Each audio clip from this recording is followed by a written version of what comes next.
नमस्कार मित्रों, मैं फ्री एस्ट्रो ट्यूटोरियल से एसवी भारद्वाज आपका एक बार फिर से स्वागत करता हूं। दोस्तों, एक सूचना है आपके लिए। भारद्वाज नाम से काफ़ी एस्ट्रोलॉजर ऑपरेट कर रहे होंगे यूट्यूब पर या गूगल पर। फ्री एस्ट्रो ट्यूटोरियल अगर आपको नहीं नज़र आता, मेरे थंबनेल में यह लड्डू गोपाल जी की मूर्ति ज़रूर, ये जो उनका फोटोग्राफ है ये हल्का सा, ये ज़रूर हर थंबनेल में नज़र आएगा। तो फ्री एस्ट्रो ट्यूटोरियल कई बार जैसे कि इसमें थंबनेल में नहीं लिखा, तो आप इससे पहचान सकते हैं कि मैं एसवी भारद्वाज हूँ and I am from free astro tutorial. So be careful, there are many people who are working और मुझे इससे कोई दिक्कत नहीं है। भारद्वाज नाम से कोई भी प्रैक्टिस कर सकता है, परंतु जैसे कि कुछ मेरे दर्शकों ने, चाहने वालों ने बताया है, कंसल्टेंसी लेने वालों ने, तो आपको सूचित कर रहा हूँ। सूर्य और मंगल की ऊर्जा कुछ बहुत खास होगा। ये एक ऐसा संबंध है सूर्य मंगल का। हालांकि तुला लगन राशि के लिए, तुला राशि के लिए दोनों ही अकारक प्लैनेट घोषित किए जाते हैं। अकारक प्लैनेट वो होते हैं जो कहीं ना कहीं अशुभ फल भी दे दिया करते हैं। 11वें भाव का मालिक सूर्य यूँ तो आपकी इच्छा पूर्ति में सहायक है, गेंस का, आय का मालिक है, परंतु 11वां भाव बाधकेश भाव भी कहलाता है। इसी तरह से मंगल दो मार्का भावों का मालिक है। सप्तम भाव भी मार्केश होता है और द्वितीय भाव भी मार्केश होता है। सप्तम भाव इसलिए मार्केश होता है, बता दें जो फर्स्ट टाइम हमारे चैनल को देख रहे हैं या जो एस्ट्रोलॉजी के बेसिक्स अभी समझ रहे हैं, सप्तम भाव इसलिए मार्केश होता है क्योंकि ये अष्टम भाव से 12वां पड़ता है, पीछे का भाव है। 12वां भाव क्या होता है? नुकसान का, हानि का, हर तरह के कष्टों का 12वां भाव व्यय का भाव। तो अष्टम से 12वां होने के नाते ये अष्टम की हानि होगी, आयु की हानि होगी, तो ये मार्केश कहलाता है।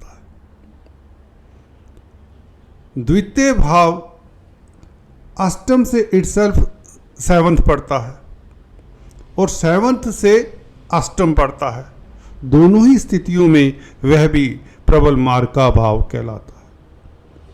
तो मंगल इसलिए अकारक हो जाते हैं, परंतु देखिए विडंबना यही है, सप्तम भाव का मालिक अच्छी स्थिति में हो और इसकी दशांतर दशा आ जाए, व्यक्ति को वैवाहिक जीवन का सुख तो मिलता ही है, उसका वैवाहिक जीवन तो अच्छा होता है, उसका व्यापार खूब चलता है, कैरियर में तरक्की पाता है, बिजनेस सफल होता है, मान सम्मान मिलता है समाज में, अदालती मसलों में उसकी जीत होती है, प्रतिद्वंदियों को हराने वाला होता है, परंतु इसके ऊपर 6, 8, 12 भावों के मालिकों का प्रभाव नहीं होना चाहिए, या और क्रूर ग्रह जो इसके शत्रु ग्रह मंगल के, उसका साथ नहीं होना चाहिए। परंतु अभी स्थिति बहुत सुखद बन चली है।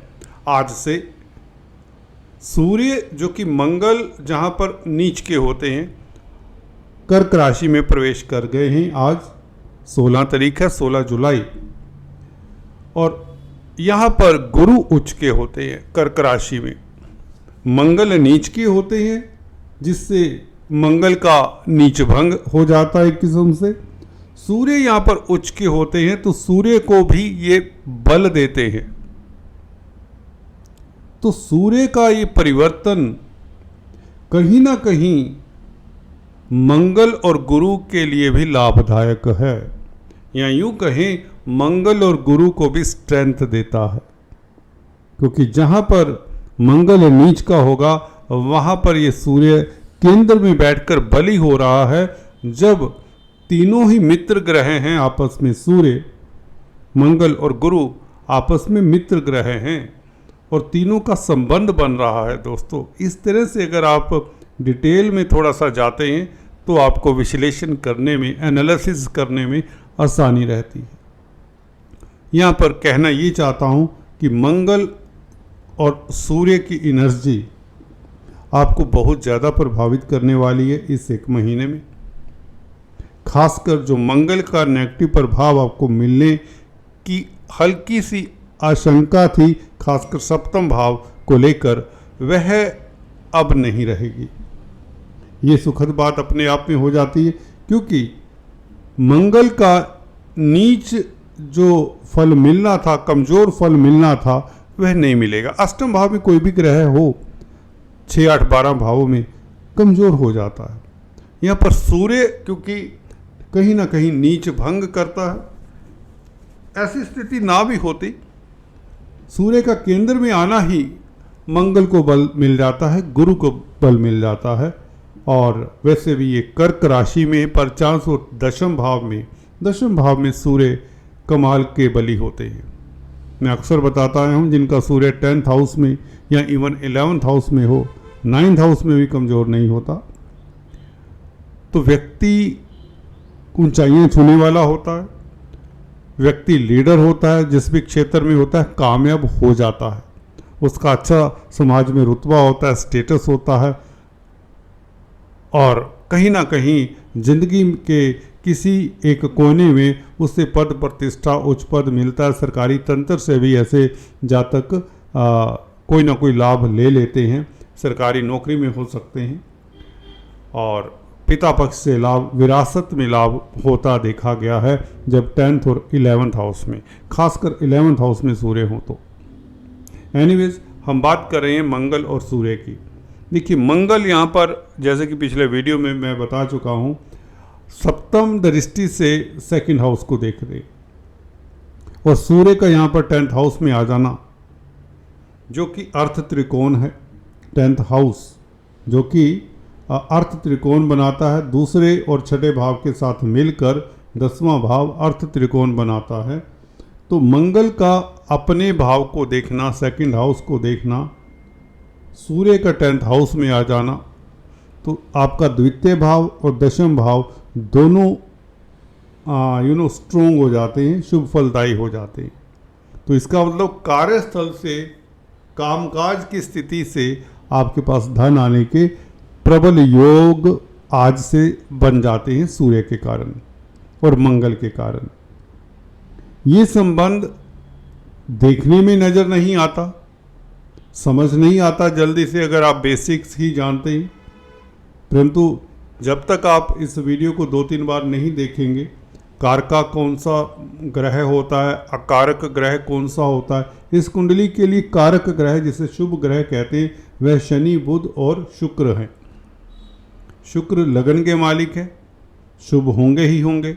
शनि केंद्र त्रिकोण के मालिक हैं, योग कारक कहलाते हैं, इसलिए शुभ हैं। बुध भाग्य स्थान के मालिक हैं, इसलिए शुभ हैं। इसके अलावा कारक ग्रह कोई नहीं कहलाता इस कुंडली के लिए। तो मंगल का अपने भाव को देखना, सूर्य का केंद्र में आ जाना, शासन सत्ता से लाभ हो, समाज में प्रतिष्ठा बढ़े, स्टेटस बढ़े, सरकारी क्षेत्र में कामकाज करते हैं तो तरक्की हो, नौकरी मिलने की संभावनाएं, सरकारी नौकरी मिलने की संभावनाएं तक इस अवधि में बनती है।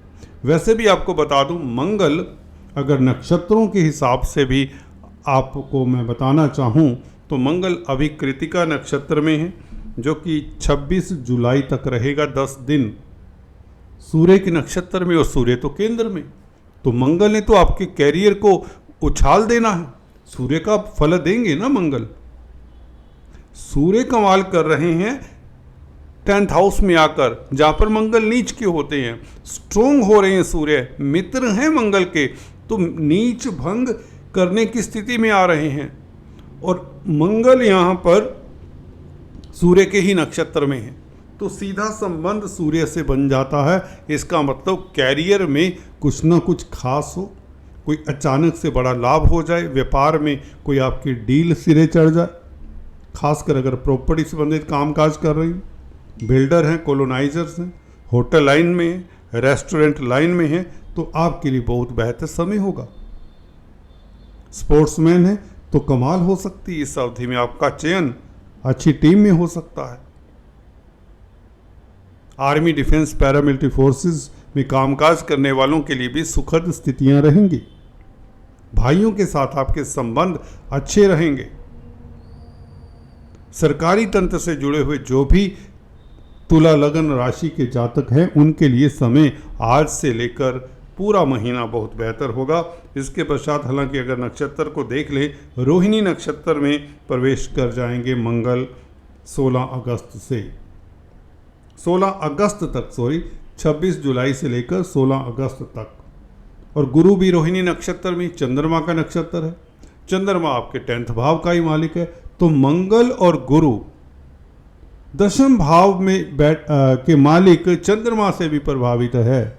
जब जब चंद्रमा गोचर में अच्छे भावों में आएगा, जिनकी मंगल की महादशा अंतरदशा है या गुरु की महादशा अंतरदशा है, चंद्रमा के कारण भी जो इनका मित्र है सूर्य मंगल गुरु का, चंद्रमा के कारण भी दोस्तों आपको सफलता मिलेगी। अचानक से बड़ा लाभ होगा। कैरियर में कहीं ना कहीं शुभ परिवर्तन की संभावनाएं, जॉब को लेकर अगर कोई परेशानी है उसका सलूशन मिल जाता है। कई बार ऐसा होता है, उसका निदान मिल जाता है।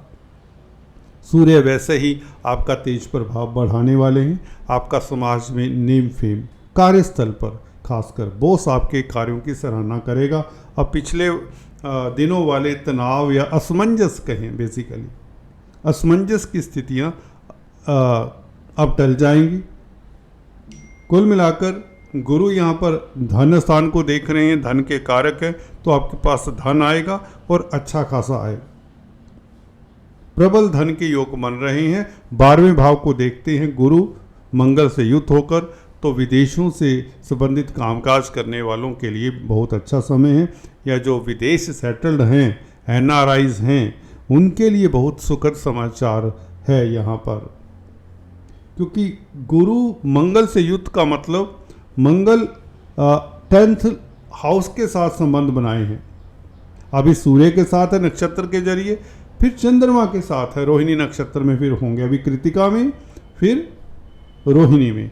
तो मंगल 10th लॉर्ड या 10th हाउस के साथ संबंध बनाए हैं, गुरु के साथ संबंध बनाए हैं, तो प्रतिस्पर्धा में, नौकरी में या कर्जे को लेकर परेशानी से आप निजात पाते हैं। गुरु का संग होने से मंगल की अगर आपकी दशा अंतरदशा है, आप प्रॉपर्टी, ज़मीन जायदाद से कुछ ना कुछ फ़ायदा उठा सकते हैं। भूमि का सेल परचेज करने वालों के लिए सुखद समय रहेगा। इस अवधि में आप कोई भी डिसीजन लेना चाहें ले सकते हैं। हालांकि अष्टम भाव में देखने को ये लगता है ये मंगल गुरु की एनर्जी नेगेटिव है, परंतु बिल्कुल नेगेटिव नहीं। ये नक्षत्रों का प्रभाव देखें, मंगल और गुरु दोनों ही चंद्रमा के नक्षत्र में 27 जुलाई से, गुरु तो पहले से ही रोहिणी नक्षत्र में है, मंगल भी 27 जुलाई से रोहिणी नक्षत्र में। चंद्रमा 10वें भाव के मालिक है, अष्टम भाव के पताल का भाव है, तो गोपनीय कार्य करने वालों को भी सफलता, रिश्वत से भी पैसा मिलता है, लिगेसी से भी लाभ हो जाता है। कहीं आपका दबा हुआ पैसा कहीं मर जाता है, जैसे पैसा कोई धोखा दे गया, किसी ने पैसा देना नहीं है, उम्मीद नहीं है, वैसा पैसा भी मिल सकता है। आपकी प्रॉपर्टी के दाम बढ़ जाते हैं। आपने किसी बिल्डर से कोई प्लॉट परचेज किया, पता नहीं वो कोर्ट केस चल रहा है, कब मिलेगा नहीं मिलेगा। इस अवधि में 16 जुलाई से लेकर 15 अगस्त तक, जब तक रोहिणी नक्षत्र में है मंगल खासकर, तब तक आपको फायदे के प्रॉपर्टी से, जमीन जायदाद से प्रबल योग हैं। मंगल कारक जिन चीज़ों के, उनसे भी आपको फायदे के योग हैं। उसके पश्चात तो मंगल अपने ही नक्षत्र में होंगे, मृगशिरा नक्षत्र में होंगे और सितंबर तक रहेंगे।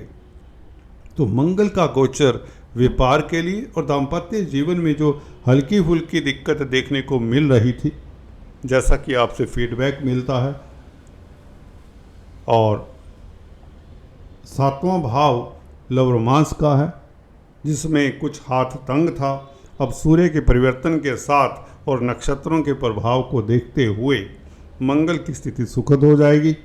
गुरु मंगल की युति वैसे भी दोनों अभिन्न मित्र हैं, अष्टम भाव में बैठें तो यहाँ पर धन की बरसात वाली बात हो जाती है, क्योंकि गुरु धन के कारक हैं और मंगल का संबंध सूर्य से हो रहा है, चंद्रमा से हो रहा है जो कैरियर के मालिक है, और मंगल का संबंध अपनी राशि से है, सेकंड हाउस से है। तो स्पीच का भी भाव है सेकंड हाउस, तो स्पीच से संबंधित जो कामकाज कर रहे हैं, वाणी से वक्ता प्रवक्ता, काउंसलर, कंसल्टेंट, टीचर हैं, लॉयर्स हैं, उनके लिए बहुत अच्छा समय रहेगा। इस अवधि में आपकी इनकम का ग्राफ बढ़ने वाला, सातवां भाव आपकी इनकम का भी है। तो देखिए इसका प्रभाव कहीं और ढंग से अगर आप देखेंगे तो नहीं नजर आएगा। जो जो मैंने मुद्दे बताए हैं ये बिल्कुल सटीक उसी तरह से फल देते चले जाएंगे। आप पूरा एक महीना इसे ऑब्जर्व कर सकते हैं। आपका दाम्पत्य जीवन सुखद रहेगा, पारिवारिक रिश्ते अच्छे रहेंगे, धन का संचय होगा, आपके एसेट्स भी बढ़ेंगे। दोस्तों कोई उपलब्धि मिल सकती है, सरकारी क्षेत्र से मिले, क्योंकि सूर्य भी बहुत अच्छी स्थिति में, जैसे कि सुबह मैंने बताया सूर्य के गोचर को लेकर आय का मालिक है, 11वें भाव का मालिक है। हालांकि बाधकेश है परंतु अच्छी स्थिति में। बाधकेश भी यहाँ पर मित्र क्षेत्र ही है, केंद्र में है, षड्बल बहुत उत्तम है। तो सूर्य आपका तेज प्रभाव बढ़ाने वाले, आपको लाभ होगा, इवन फोर्थ हाउस से लाभ होगा, क्योंकि 11वें भाव का संबंध फोर्थ हाउस से हो रहा है। 11वें भाव का मालिक है सूर्य और दृष्टि फोर्थ हाउस को दे रही हैं। तो कहीं ना कहीं चतुर्थ भाव भूमि, भवन, जमीन जायदाद, प्रॉपर्टी बनने के भी योग, मातृ सुख मिलने के भी योग, या यूं कहें पेरेंट्स से, माता पिता दोनों का मदद मिलेगा इस अवधि में। वाहन परचेज करने के योग। चतुर्थ भाव भी यहाँ पर बेहतर फल देगा, क्योंकि 11वें भाव के मालिक सूर्य से दृष्ट है। हालांकि यहाँ पर शनि की राशि आती है, वो मैटर नहीं करता। मैटर ये करता है कि कौन सा भाव का मालिक किस भाव को देख रहा है भाई, किस भाव के साथ संबंध बनाया है भाई। You have to see that way. Anyways आज इतना ही। फिर से इस तरह की चर्चा को जारी रखेंगे अगले ट्यूटोरियल में। तब तक के लिए please like, share and subscribe. Thanks for watching this video.